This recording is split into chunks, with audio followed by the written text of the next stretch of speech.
Well, hello, friends. This is TexAgs Rewind. I got a bunch of knuckleheads with us from Gerard Construction. Got Kelly Adams, got Hunter Shirtliff, who's not from Gerard Construction. But he's still a knucklehead. Shirtliff Still Law a Firm. knucklehead. Matt Browning. What's the name of your company? Browning Roofing. I don't know. I'm not supposed to do ads on this show, but I just did it. So there you Yeah, go. Just drop if you one need for these you. guys, they got you. So today on the program, we did 22 and 22. Number 2 was Antonio Johnson. You think he's the best player on the team? I think he's one of the best players in the country. But Yeah. yes, I think he's the most talented player on our football team. Yes. We had Aaron Torres on the show. We had Del Olaleye of Respect My Decision. And we had these knuckleheads. And you guys both, why are you smiling so much? Because I'm a knucklehead. I'm This cool. big smile. Goodness, you're loving college football. 8.5 wins. You taking the over or the under? Way over. We better go over. All right. And this video better not go too much longer because I'm ready for it to go. Here's the clips. Our number 2 man in our 22 in 22 is Antonio Johnson, preseason All-American, right? Soon to be postseason All-American. And let me go ahead and say this could have easily been a 1A, 1B, or tie for the final 2. If you guys haven't figured out who number 1 is, you probably don't listen to TexAgs very often. That being said, we put him at number 2. And defensively, you can play him anywhere. When you are the nickelback, the way he plays it, you can put him at a corner, you can put him at a linebacker. The way you line him up, he's so multi-versatile. Well, he's big enough and physical enough to, be that kind of a linebacker hybrid if you need him to Sure. be, right? And he can rush the passer. But he's such a good athlete that you don't sacrifice anything in coverage with him. I mean, he's been outstanding since he got here. And I would expect nothing to change. I would expect him to be as good as he's ever been and probably better than he's ever been this season. There's a reason he gets mentioned as a first-round pick. Yeah. There's a reason everybody's talking about when you talk about defenders, or DBs in college football. His name is one of the first 2 that come up. Absolutely, and rightly so. And he's so versatile. I believe I have nothing to base this on other than my own belief, but I believe that he's going to play nickel based on what I've said this before all offseason, what other people do. If you looked good, if they had somebody looking really good at nickel, and maybe somebody was taking some extra time to develop at safety, they'd move him to safety because you could play him at safety. But if you had a safety that was playing really well and looked good, then you could leave him at nickel where he's been an All-American caliber player. And why mess with something that's working? Kind of like Kenyon Green, why move him?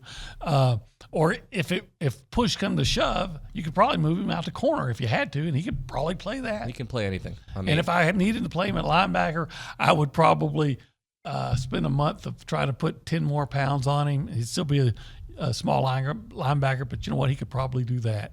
Well, he can play it all. He can. Last season, 79 tackles, 8.5 for a loss, 5 breakups, an interception, named to the second-team All-SEC. Pro Football Focus named him the first-team All-American. And there's other accolades he's been getting all off-season long and heading into this season. The guy is just, when you watch, we always say, put the film on, bro. When you watch the film with Antonio Johnson, he stands out. He stands out every time, and people come away talking about him. And a year ago today, I don't know if the country knew who he was. Yeah, probably not. Maybe not, unless you're really paying attention. Mm-hmm. I bet the NFL guys already had an idea who he was. Here's what I like about Antonio. He's not just a great athlete. He understands football, and he plays with an awareness. And I'll give you an example. The other day, I guess I got the guy mixed up between Damani Richardson and Jalen Jones, but I'm pretty sure I'm accurate here. The game against Auburn, remember, there was only one touchdown scored in that game, and that was Michael Clemens. Yep. He picks up the fumble by Bo Nix, and he's running, and Bo Nix is in pursuit, and Bo Nix is probably going to make the tackle. And as fast as Clemens is, a quarterback, especially a mobile one like Nix, is going to be faster. And I guess it's around the 20-yard line. It looks like he's going to get him. But Antonio Johnson was in on the play as far as the pressure. And he gets up. I think he might have been down, but he peels back. And he blocks Nix knocks him out of the play, and it goes for the touchdown. Right. And if he doesn't do that, the way the offense was going that day, maybe it's just a field You didn't goal. know, yeah. But how many times have you seen it where a play like that and everybody on the defense is looking for watching the guy score, just running with him. And then you have one guy who has the wherewithal to turn around and say, okay, make sure the coast is still, it's not. I'm going to take care of this. Hey, so I know you have a podcast out where you're talking about 5 teams that can win it all. Obviously, I want our listeners to go check it out at Aaron Torres Online. Sure. But give us a little bit of a tease of what we can expect in that, because I think we can probably figure out the 5 teams, but let's just kind of give me some thoughts on it.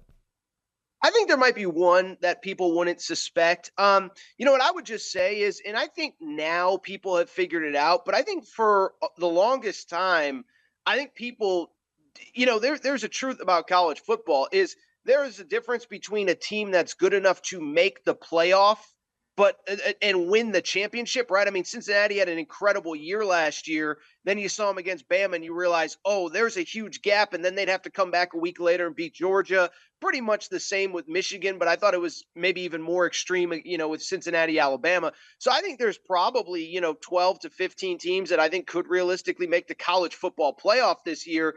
But I really do think it's the 4 to 5 at the top of the sport. But I will say that there's one that I do think people would be surprised by. I'll just say it. I mean, I'm not, it's not a big, state secret because I'm putting out all my, preseason picks anyway. I actually like Oklahoma more than most people. I think, we can criticize Lincoln Riley. 3 of their last 4 recruiting classes were in the top 10. Dylan Gabriel's in at quarterback. Jeff Lebby is the play caller. Dylan Gabriel had success under Jeff Lebby, going to have more talent around him than ever before. And Jeff Lebby comes from that Josh Heupel coaching tree, and it's not as though Josh Heupel's offense did not work in the SEC last year. So I like them. Not saying they're going to win the national championship, but I would say probably of every team in college football that it seems as though a lot of people are down on, I'm probably a little higher on the Sooners, at least for this year. Going forward, we'll see about how they handle being in the SEC. But for this year, I do like them quite a bit. AT, I think part of the problem this year is it's our first real year to I think we're using old thinking with today's world of college football. What I mean, there was a time where there'd be a new head coach and that's 2 or 3 years and, it's going to take some time. And now with the new transfers and the unlimited transfers and nobody knows anything because A, you can throw in a lot of talent, doesn't mean it's going to gel. And B, you could fix whatever. Miami bringing in everybody. Oklahoma bringing in a lot of people. It's hard to gauge today, so we don't know. Well, and that's the thing, right? Is so Oklahoma, I don't think they lost nearly as much. Like the foundation was there. Now, people want to criticize Lincoln Riley. Lincoln Riley's not overrated. The program elevated when he got there, and then it kind of plateaued, unfortunately, and they couldn't get over that hump and compete for or win a title and win a college football playoff game. But, the baseline that Brent Venables is starting at is so much higher than where Lincoln Riley is starting at USC, where Brian Kelly, last time we saw LSU, they had 40-something players healthy enough to play in a bowl game. And so I think that's part of it. And then it almost becomes, plugging a hole or two, like A&M did, right? You plug a hole with Max Johnson. You plug a hole if you're Alabama grabbing Jahmyr Gibbs or Eli Ricks or whatever. And then you look at Oklahoma, they plugged a hole with Dylan Gabriel, plugged some holes on defense. Now, the defense had some work to do, but obviously I'm excited to see what Brent Venables can do with that group. But I think you're right and I also think there's this idea that Oklahoma had to completely start from scratch. If you really look at who left that program, it's not nearly as many players as you think. Obviously it was headlined by Caleb Williams and Spencer Rattler, but most of the foundation is young, but is back from last year. What do you think about the Aggies this year? I know where I am. I mean, if I was in a different place, I may make those jokes, but I know who I'm talking to. So I will keep those to myself. You might hear them on a podcast, but not today. I like that defense. They're physical. They're aggressive. My question is, how are you going to get snaps for all those guys you brought in as far as your defensive line? So deep, so talented. I know the quarterback position is the thing everyone wants to discuss. And maybe do you finally have a great outside receiver? But I'm focused on that defensive line. A lot was put into getting those guys on campus. I want to see how those snaps are distributed because they can go rolling 8, maybe 10 throughout a series. It's very hard to play offense against that type of talent. Yeah, there's no doubt. As far as itself, that's a team that should compete for the West. You got to go to Tuscaloosa, and we all know about what happened in the offseason and what happened the previous year. Nick Saban losing to his 2 assistants for the first time ever. I don't imagine he wants to repeat that. We talk about Miami being back.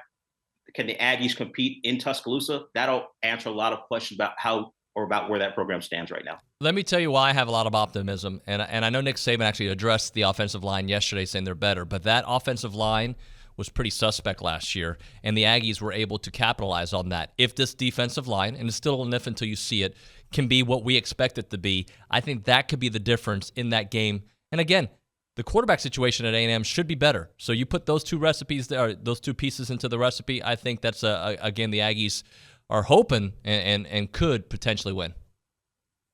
I agree. Not just the offensive line. You know they lost Evan Neal to the first round of the draft, but also look at the receiver core. They've had to bring in a transfer from Louisville. We saw what happened to them once they lost John Mechie and Jameson Williams. Now we know that's a first and second round pick, but how that offense fell off in the title game, how they couldn't move the football despite having Bryce Young. For the first time, it seemed like Alabama's depth was a question mark on the perimeter.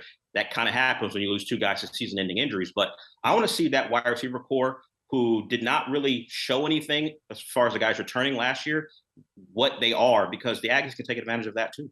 Yeah. Let's just say you were going to Vegas and had to place a bet this weekend I thought about you. on some over and unders. Over So the Ags are at 8.5, but it's minus 170 if you take the over, right? So you got to bet $170 to win 100 on the over. How confident are you? I feel pretty confident, but I don't like So the spread's 8.5. I don't like betting 170 to win 100 ever. You know, I don't like That's not a great odds. So what's the over again? 8.5. But you got, Well- there's no other bet, right? 8.5. So they're saying we're going to beat Sam by 8.5. No, 8.5 wins. Oh, 8.5 wins. yeah. Oh, So I'm betting Yes, we're going to over. win 9 or Done. more. I'm just super confident in this bet. I think so. But 170 to 100 just doesn't. Well, the other doesn't thing is you compute. got to. I learned this. I like going to Vegas, and I learned this a while back. Those guys know stuff. Like the guys who pick do. the odds and the guys that pick the lines. I don't know how they know it, but they know it. They'll tell you that the number 1 team in the country is playing somebody you've never heard of, and it's going to be a 14-point game. You're like, no, it's going to be a 40-point game. And strangely enough, it's like 13, 14, or 15. You're like, how did that happen? But they know stuff. So They do. I would take. I think 8.5's an easy take the over. I think But they know stuff. the fan base would just absolutely load up on that, right? Everybody's saying, well, 9's minimum. We should win 10. Could win 11. Let's win 12. Right, for because fun. it's August. This is the last week of August here, Yeah. so that's where we at. And actual football Saturday. Oh, I know. Yeah. You taking Vandy over Hawaii? You know that line's moved like 2 points. For a while there, it was like less than a touchdown. And And you now it's talk like about 8 or something like teams that I don't have any idea about. So I am interested in the Nebraska Northwestern game. 1, because it's in Dublin, Ireland, and 2, Casey Thompson's the quarterback for Nebraska now. So Oh, is he really? Texas Yeah, he is. transfer, Yeah, starting quarterback. Yeah, Then he was at Oklahoma, and then he was at Texas, and now he's. No, he was at Texas last year. He was, he was always at But Texas. he wasn't at Oklahoma before that. His dad was quarterback for Switzer back in the okay. we have guns and cocaine in the dorms days. All right, guys, what are we supposed to do? I'm going to start off with Hunter. What do you do? Well, we're going to watch. Yeah, you're definitely going to Yep. watch. How can you not subscribe with all that great commentary and everything? Yeah. Yeah. We're gonna like. Then we're going to comment after that about And how share. much we like it. Yeah. And then share. Yeah. And then anything else? That's pretty much it. Yeah, we're pretty much done. What's the next show I need to watch? Oh boy. You seen Reacher? Jack Reacher has Yeah. a show? The No. movies were terrible. The show is awesome. Really? Oh yeah, so good. We kind of watch the same things. Yeah, we're into this. Yeah. Anything you guys want to contribute to the I'm show? still enjoying Peaky Blinders. It's the best show Ever. good. ever. It's pretty It's darn good. good. The Shania documentary. That sounds like something I would never watch. Shania Twain? I like her. I don't think I want to watch that a is a- Hey, the documentary. Lene Kukua one is pretty good too. That Smoke is show. fantastic. That is really good. No, I can't. No. The smoke show from the Lene Kukua? No. Okay. That's the problem. What about Manti Te'o's? All right, we're done. Let's TexAgs Rewind.